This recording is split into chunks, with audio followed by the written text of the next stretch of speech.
Muchas gracias. Quiero agradecer a los organizadores y organizadoras de este encuentro. Se me hace sumamente interesante, especialmente a la doctora Olivia Fragoso,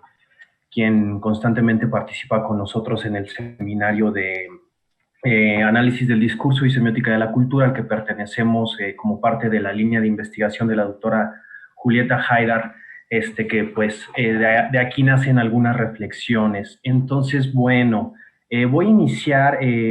planteando un poco que esta es una investigación que se nutre de diferentes campos cognitivos a partir de un análisis transdisciplinario, como lo trabajamos en la línea con la doctora Julieta Haidar, y a lo largo de la investigación, tangencialmente se ven involucrados algunos de los campos cognitivos que podemos ver aquí referenciados, como puede ser la epistemología de la complejidad y la transdisciplina, la estética y el arte, la sociología, el análisis del discurso y la semiótica de la cultura, la historia, la antropología y principalmente la epistemología decolonial, que convergen en mi objeto de estudio central de mi tesis doctoral, que es la estesis decolonial, entendiendo por aestesis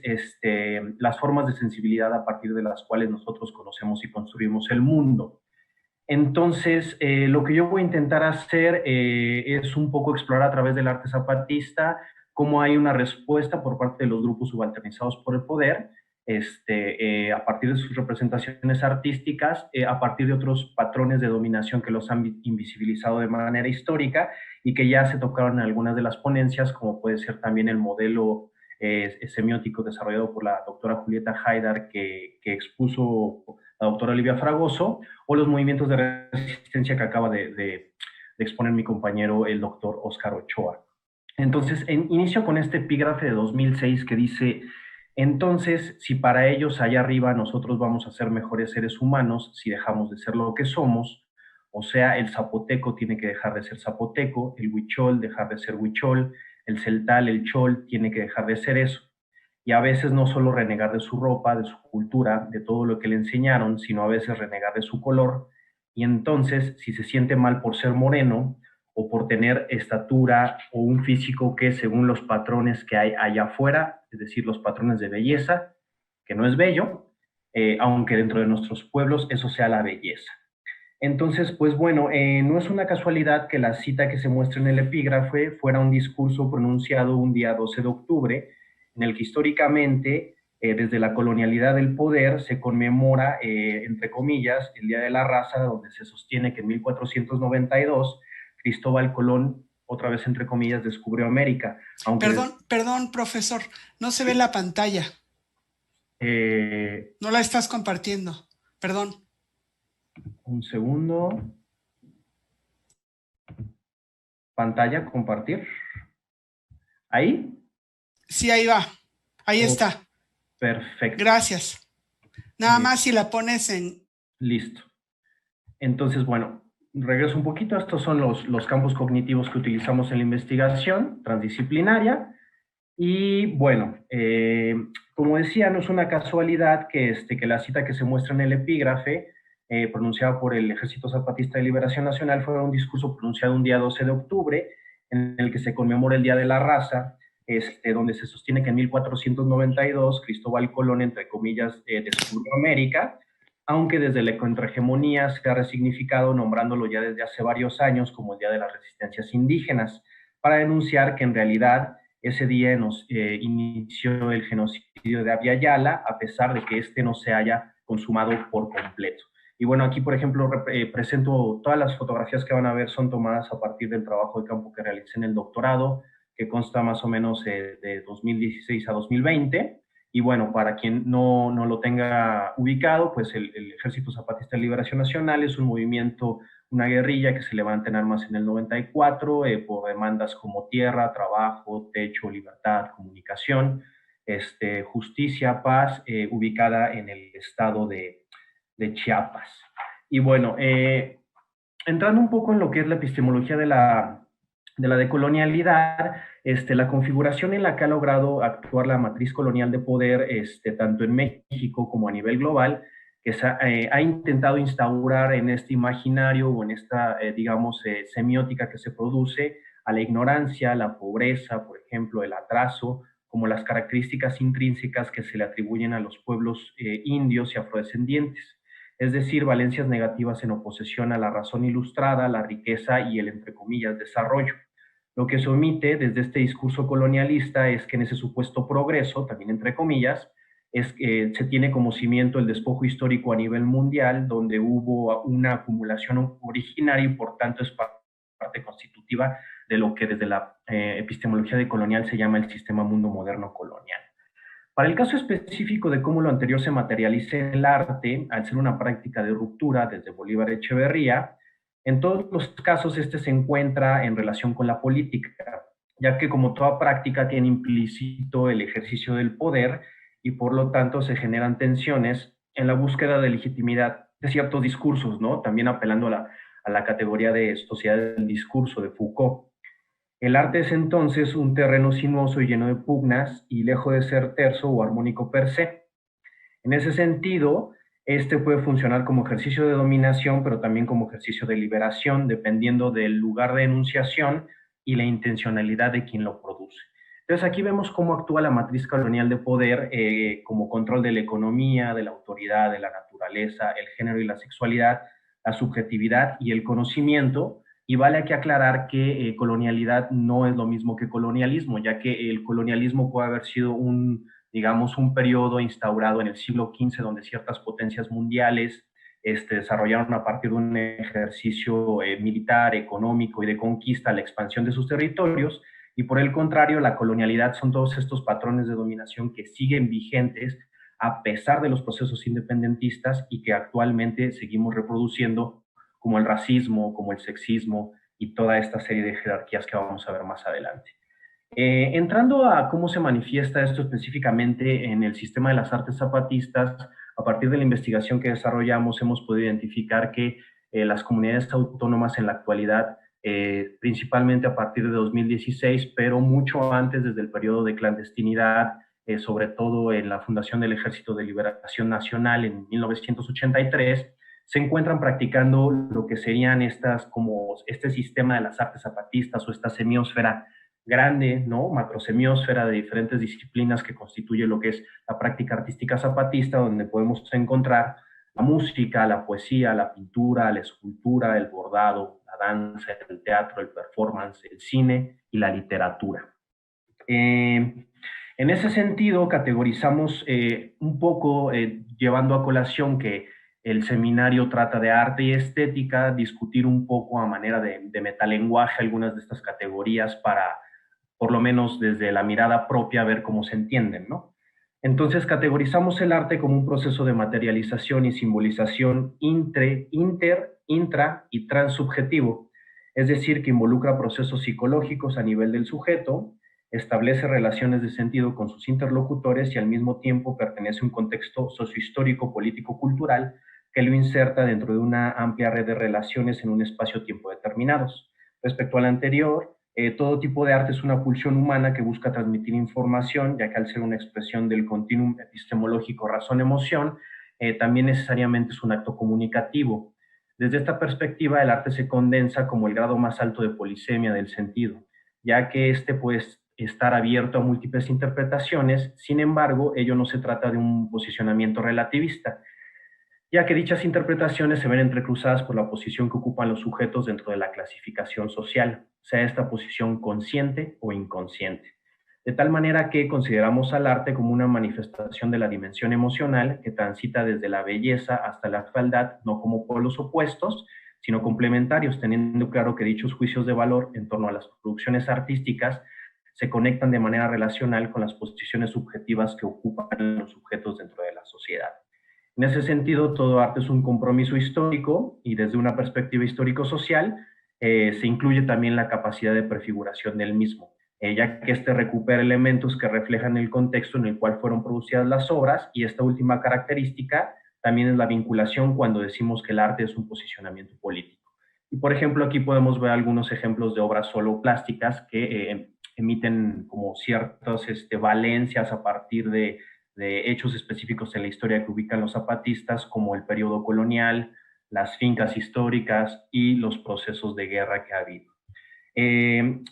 Desde los temas que se eligen para explorar la dimensión sensible, las formas de producción, circulación y consumo, lo que se exalta o se omite, cuáles son los lugares que se eligen para exponer ciertas obras, si son creadas para un consumo amplio o restringido, y entre otros factores, son elementos que develan relaciones sociales donde se manifiesta lo político, el poder, independientemente de la posición subjetiva de quien produce esta práctica. El problema es que a nivel amplio, cuando se piensa en torno al arte, este tiene como piedra angular a la estética occidental eurocentrada, que para esta parte de la historia de la humanidad, como modernidad colonial, es uno de los elementos medulares en el que se sostiene gran parte del arte como un sistema con sus reglas propias, instituciones y sujetos especializados en la valoración de las prácticas, en suma a las relaciones de poder que se dan al interior de este sistema. Siguiendo esta línea, no es lo mismo arte que estética, principalmente si nos referimos a la segunda como la que, con base en la clasificación social, trata de ser omniabarcante para regir la definición general del arte y sus reglas,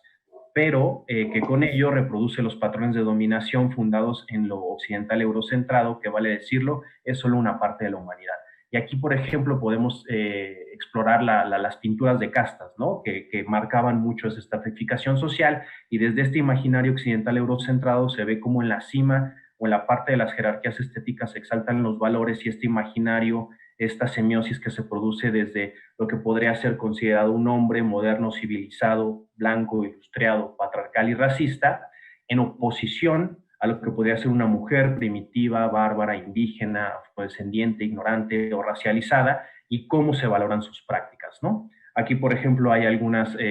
también algunas representaciones en torno a la crítica que hace el zapatismo al capitalismo. Si lo pensamos en otros términos, la estética occidental eurocentrada, en lugar de ser una cadena de juicios de valor jerarquizadores de belleza, podría remitirse de manera más acotada a cómo han sido construidas las prácticas artísticas de un sector de la sociedad global, en lugar de tratarse de imponer como una visión totalizante, universal e unilineal de la concepción de belleza fundamentada en Occidente. Sea desde el punto de vista de Baumgarten o de Kant como discursos fundantes de la estética, el problema radica en que ambos partieron de la lógica dicotómica cartesiana, que como forma de pensamiento es parte constitutiva de la matriz colonial de poder,